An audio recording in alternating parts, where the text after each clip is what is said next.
Hey guys, Tyler is Awesome 2 here, and today we're returning to the movies with Pixar's Spider-Man universe with Pixar's Spider-Man 2. We opened the movie with a shootout done by Hammerhead and with the police. Spidey is able to rescue the police and... why did I say rescue? Anyways, Spider-Man helps the police with, well, defeating Hammerhead, and, well, the police will come and thank him for a job well done. Anyways, Spidey is swinging around and lamenting about how it's been a year since he was Spidey, and then he comes across Oscorp, a place he knew from his childhood, and reminds him of something. And then we see an explosion, and we enter the Green Goblin, stealing stuff from Oscorp, and Spidey goes and comments about, "Hey, Gobby, well, you got anything? Why are you stealing Oscorp?" And, well, if he goes all, Goblin goes all like, "Oh, you're the Spider-Man I've been hearing of, and, well, you're not gonna foil my plans tonight." Well, Spidey goes like swinging, and they battle, and then more Oscorp is wrecked, and, well,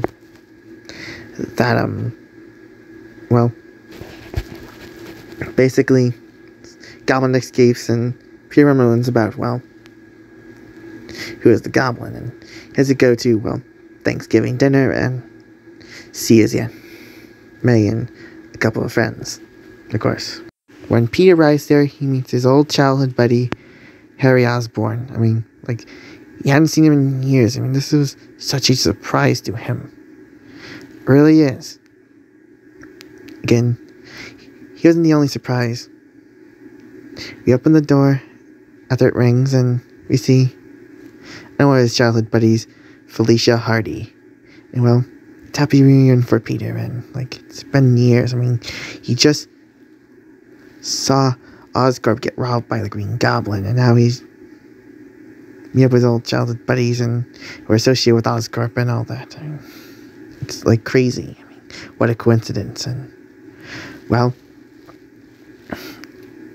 it's crazy, I know. It's mind-blowing, I know. Like, Harley discussed like Oscorp being blown up and attacked by a goblin guy, and, well, and then we get nice Thanksgiving scenes, and, well, and Harry has no attraction towards Liz Allen, and who is at the Thanksgiving dinner table, and we're Thanksgiving dinner with them, by the way, and her and Harry are kicking off very well.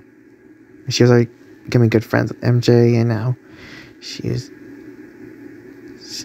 well, becoming attracted to Harry. Funny scenes ensue and all that.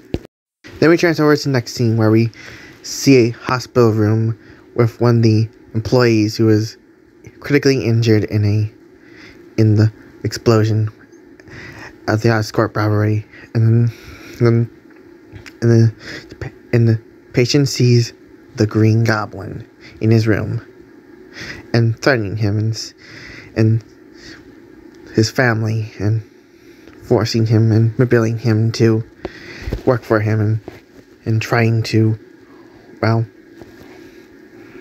you know, that bad guy stuff, you know, bad guy speech and all that, kind of like the scene in The Dark Knight with Joker and Two-Face.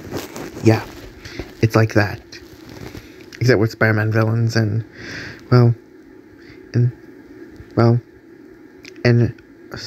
Goblin makes this man to be his chameleon. Transition to the next scene where Peter's swinging around, reminiscing what just happened, and then, you know, he spots a thief at Oscorp trying to steal something.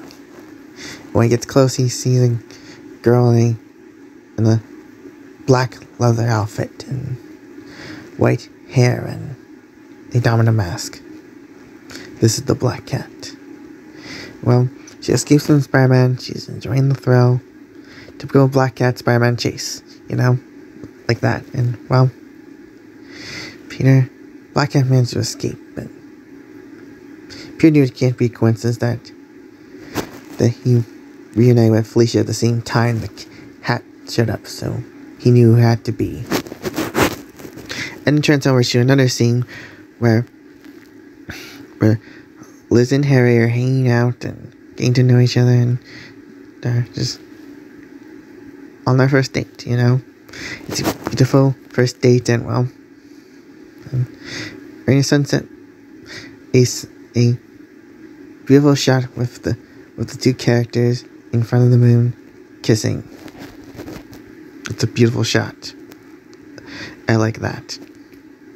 Next scene, Peter decides to confront Felicia and about her actions and reveal his identity to her, blah blah blah, and that Felicia is trying to, well,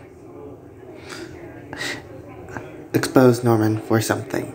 We don't know what it is yet, but we know it's something.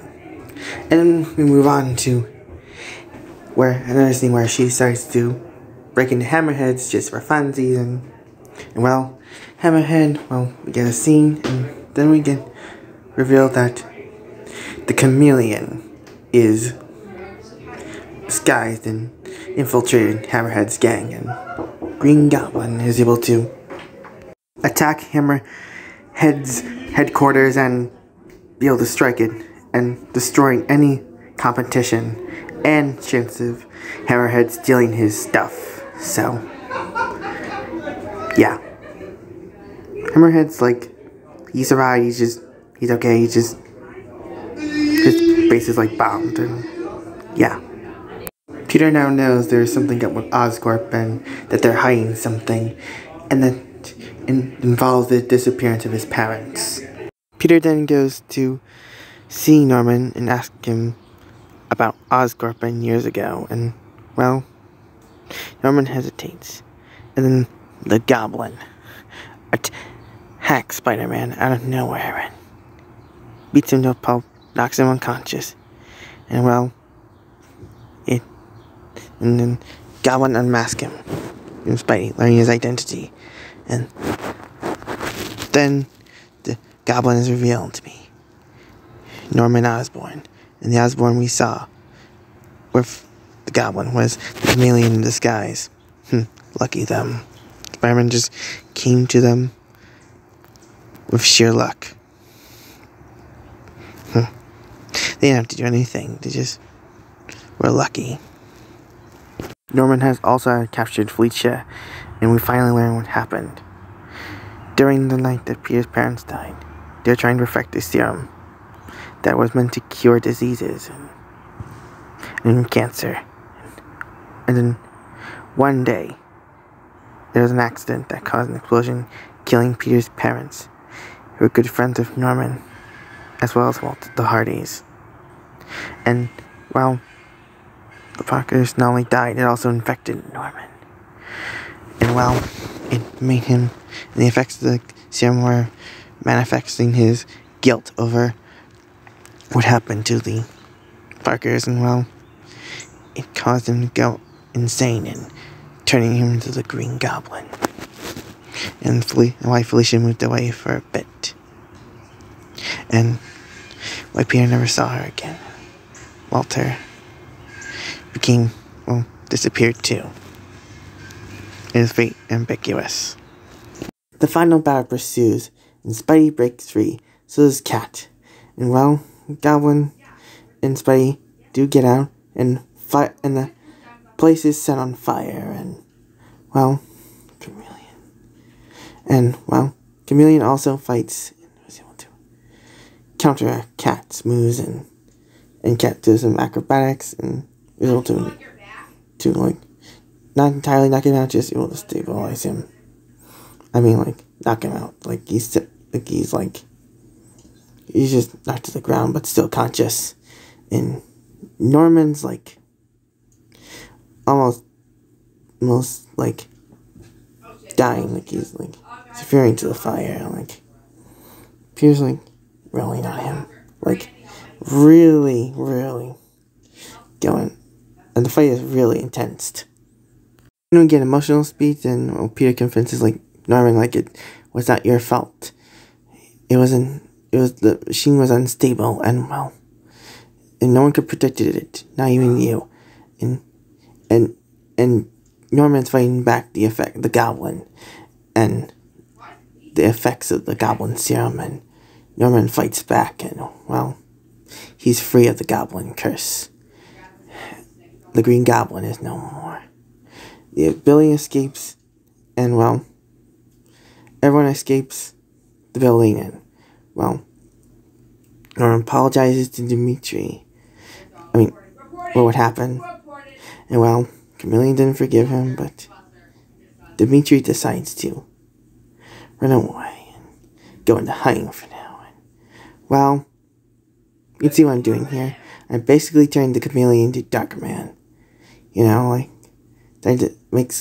guy makes this, like, skin stuff, gets burnt, and, well, uses disguises and all that. Yeah, that's, like, what I'm doing with the Chameleon here. The films with, well, Liz and Harry now knowing Peter and Felicia's identities, and, well, and then we got some banter talk with Cat and Spidey, and then Cat roams off to the distance and all, and we get a swing sequence with Spider-Man, end credits with, well, awesome music and all that, and post-credits stuff. You decide what the post-credits scene would be. And that's my picks for a sequel to Pixar's Spider-Man 1. Pixar's Spider-Man 2, that is. If you like this video, be sure to subscribe, like, hit that notification button, and for more content, and follow me on Facebook, Twitter, Instagram, and TikTok. And, well, I'm Tyler's Awesome too. Peace, and rest in peace, John Romita Sr. You'll be missed.